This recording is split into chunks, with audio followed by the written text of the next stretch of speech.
আসসালামু আলাইকুম ভিউয়ার, সবাই কেমন আছেন?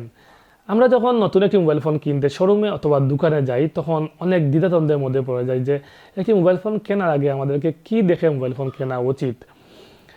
তো আমরা যখন নতুন একটি মোবাইল ফোন কিনতে যাব শোরুমে অথবা দোকানে, তখন প্রথমে যে বিষয়টি দেখব, আমাদের একটি লক্ষ্য থাকতে হবে আমরা কোন ধরনের মোবাইল ফোন কিনবো, কোন কোম্পানির কিনবো এবং সেই মোবাইল ফোনটিতে কী কী কনফিগারেশন থাকবে।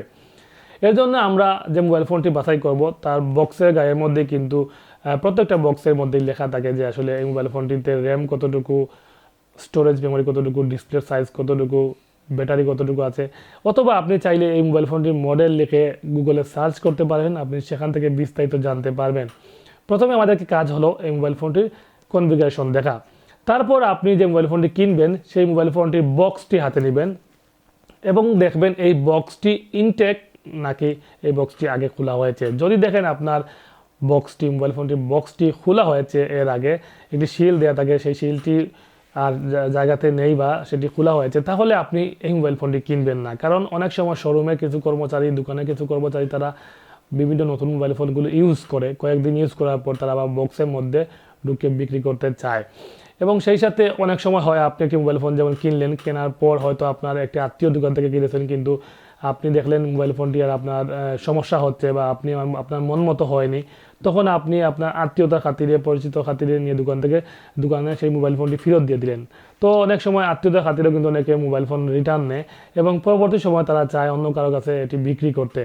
তো এই বিষয়টি থেকে অবশ্যই সাবধান থাকবেন, দেখে শুনে কিনবেন। এরপর যে বিষয়টি হলো, আপনি মোবাইল ফোন কেনার পর আপনি মোবাইল ফোনটিতে চার্জ দিবেন, হেডফোন চেক করবেন, সেই সাথে আপনার মাউথ স্পিকার, এয়ার স্পিকার, মানে আপনার কথা অন্যজন শুনতে পাচ্ছে কি না, আপনি শুনতে পাচ্ছেন কি না, আপনার মোবাইল ফোনটিতে যে গানটি বাজছে সেটির সাউন্ড ঠিক আছে কি না, এবং আপনার মোবাইল ফোনটিতে নেটওয়ার্ক ঠিক আছে কি না, এই বিষয়গুলো, খুঁটিনাটি বিষয়গুলো দেখবেন, যাতে পরবর্তী সময়ে আপনাকে, যেহেতু আজকাল মোবাইল ফোন রিটার্ন খুবই কম হয়, ওয়ারেন্টি সার্ভিসে যেতে হবে, তাই একটি মোবাইল ফোন কেনার সময় আপনি এই বিষয়গুলো দেখবেন। আপনার মোবাইল ফোনটিতে চার্জ থেকে ধরে নেটওয়ার্ক, ইয়ার স্পিকার, মাউথ স্পিকার, সব ধরনের যা যা আপনার চেক করার প্রয়োজন আপনি চেক করে নেবেন। তাহলে আপনি মোবাইল ফোন কিনে কখনোই ঠকবেন না। বিশেষ করে আপনি মোবাইল ফোন কেনার আগে সেই মোবাইল ফোন কোম্পানি সম্পর্কে জানবেন, আপনি কোন কোম্পানি মোবাইল ফোন কিনতে যাচ্ছেন সেই কোম্পানি মোবাইল ফোন ইউটিউবে সার্চ দিতে পারেন। অনেক ইউটিউবাররা আসলে এই বিষয় নিয়ে অনেক আলোচনা করে, বিষয়বস্তু জেনে আপনি একটি মোবাইল ফোন কিনতে যাবেন।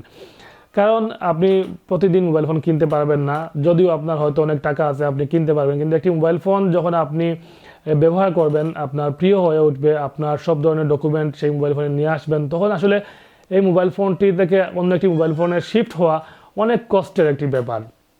এই বিষয়টি মাথায় রেখে একটি মোবাইল ফোন কিনবেন। সেই সাথে বিশেষ করে কনফিগারেশন দেখে নেবেন যে এখানে র্যাম কতটুকু, স্টোরেজ কতটুকু, র্যামটি কোন ভার্সনের, স্টোরেজ কোন ভার্সনের, এবং যাবতীয় যে বিষয়গুলো, এই বিষয় নিয়ে আমার আরও অনেক ভিডিও আছে, আপনারা দেখলে বুঝতে পারবেন। তো এই বিষয়গুলো দেখে আপনারা একটি মোবাইল ফোন কেনার সিদ্ধান্ত নেবেন, অথবা আপনার বন্ধু বান্ধবের সাথে বিষয়টি শেয়ার করবেন যে তোমরা কোন মোবাইল ফোন কিনেছো, কোনটি ভালো সার্ভিস দিবে, বা আপনি যে মোবাইল ফোনটি পছন্দ করেছেন সেই মোবাইল ফোনটি সম্পর্কে বিস্তারিত জেনে শুনে একটি মোবাইল ফোন কিনবেন। তাহলে আসলে মোবাইল ফোন কিনে প্রতারিত হতে হবে না বা কোনো সমস্যার সম্মুখীন হতে হবে না। তো ভিউয়ার্স, এই ছিল আজকে ভিডিও। যদি ভিডিওটি ভালো লেগে থাকে তাহলে অবশ্যই চ্যানেলটি সাবস্ক্রাইব করবেন, লাইক কমেন্ট করে থাকবেন। ধন্যবাদ সবাইকে।